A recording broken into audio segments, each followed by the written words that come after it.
There's opposition that's continuing both to Medicare, Medicaid, CHIP and FAMOUS, and of course to Obamacare, or the Affordable Care Act. The ACA was the first significant change to the Medicare and Medicaid and health care system in this country in 50 years when it was passed in 2010. Today there are an additional 20 million people insured as a result of the ACA.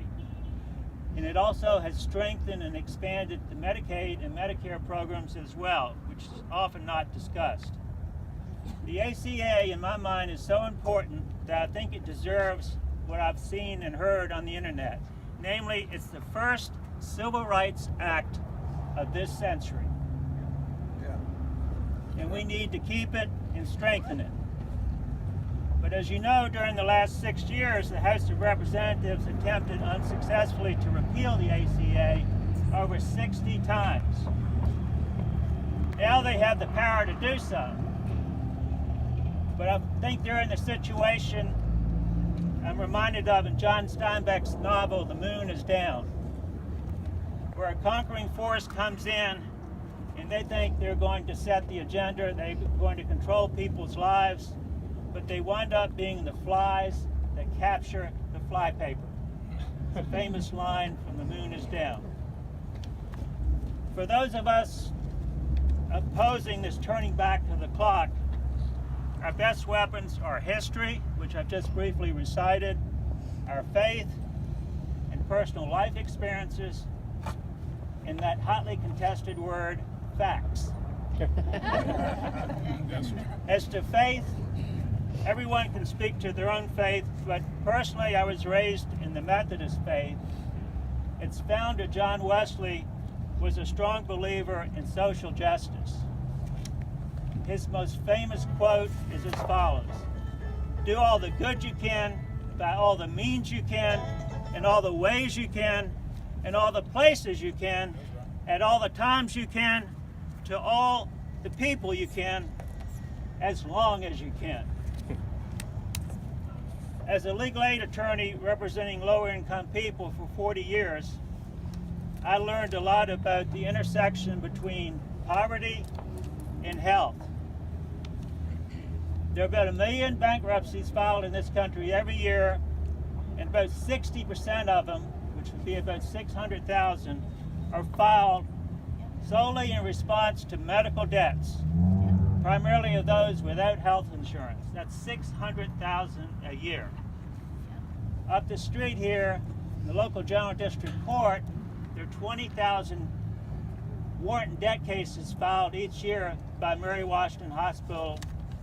I'm not saying they're the bad guy, but you ever want to go to Mary Washington Day in court up there and sit for 8 hours and see all the people who are getting judgments against them, you know, facing potential financial ruin unless they can be evicted, they can have their cars taken, they can have their wages garnished, they can have their families destabilized, they can be ruined. Many of my clients died early from lack of health care. Some took their lives because they had untreated or inadequately treated physical health problems and mental health problems. Some of my clients took drug overdoses, some shot themselves, and 2 of my clients jumped from area bridges to their death. None of them were insured. When I retired as an attorney in 2013, I became a health insurance navigator under the Affordable Care Act. I helped individuals and families to learn about health insurance, many for the first time, to choose and enroll in an affordable plan that best fit their specific needs, and then to wisely use that plan to improve and maintain their physical health and their mental health, and to thereby strengthen their families, their employability, and their contributions to the community at large. Over the last 4 years, I have personally enrolled over 1,000 individuals. Their first year of enrollment was literally the most incredible and inspiring year of my life, excuse me. I worked 80-hour weeks, 7-day weeks, excuse me, because there was this amazing hunger for health insurance. People literally lined up at the door. People would come as early as an hour before their appointments. People hardly ever missed their appointments. People broke down and cried once they were enrolled. People hugged me and hugged me again before they left. They were visibly shaken and visibly happy. And this is something I think is very important. People came from all walks of life. They were united by a common desire to lead healthy lives. Many people don't realize this, but many of the people we enrolled in the early years, particularly the first year, were Tea Party supporters. And later, Trump supporters and voters. I enrolled 3 people the day after the election who were Trump supporters. Some of them told me they didn't like Obama. Some of them told me that they hated Obama, but they desperately needed the health insurance that they came to love. People from all walks of life were united by a desire to be healthy. There were refugees and lawful immigrants from around the world, including families from all 7 of the Muslim majority countries now under the president's executive order. These immigrants and refugees had an intense belief in the American dream, and they would tell me that they saw access to affordable health care as part of the American dream. There were people that I enrolled who were facing death without the health insurance. Women with cancer who weren't getting treated. Men with advanced heart disease who weren't getting treated. And those with diabetes who already had their limbs amputated because they couldn't get care that they could afford. And the irony of all this is each night after working 12 days, I would go home, collapse in a chair and watch a little bit of TV, and I was told that Obamacare was a train wreck and that it was wrecking people's lives. And then the next day I would get up and work another 12-hour day in a separate reality. 4 years later, our local congressman, Rob Whitman, is co-sponsoring legislation that would repeal and replace the ACA because, in his words, it's not working. He claims it's not working because of lack of choice, lack of quality, and lack of affordability. And he discounts his own survey, which shows that more constituents favor rather than repealing the ACA. I'm old enough to, as a child, have watched the Dragnet series featuring Sergeant Joe Friday, the LAPD. He would say in his series each week, when a witness would stray from the facts and start rambling on as to irrelevancies or personal opinion, he would say, "Just give us the facts, ma'am." The facts are these, and these are from HHS, the Commonwealth Institute, and the Urban Institute. Over 400,000 Virginians are currently enrolled in the ACA. In addition, 59,000 Virginians in the age group 18 to 26 have insurance due to the ACA because they can remain on their parents' plan. Choice.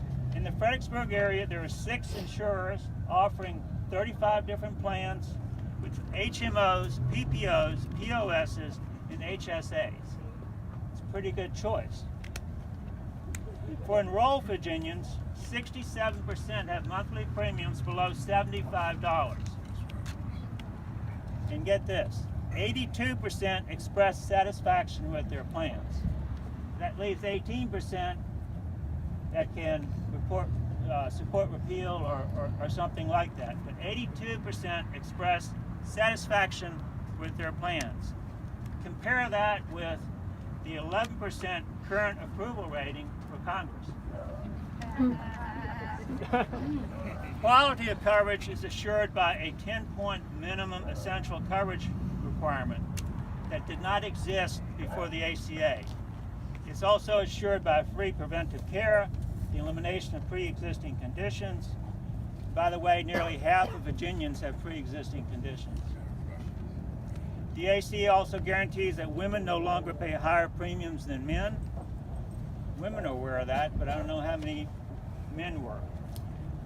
It also guarantees that children, as I indicated, can remain on their parents' policies until age 26, that there's no lifetime limit on coverage, that there's an annual limit on out-of-pocket costs, that the Medicare Part D donut hole for prescription drugs will be phased out, and that insurance companies must adhere to the 80-20 rule. How many people know about the 80-20 rule? A handful.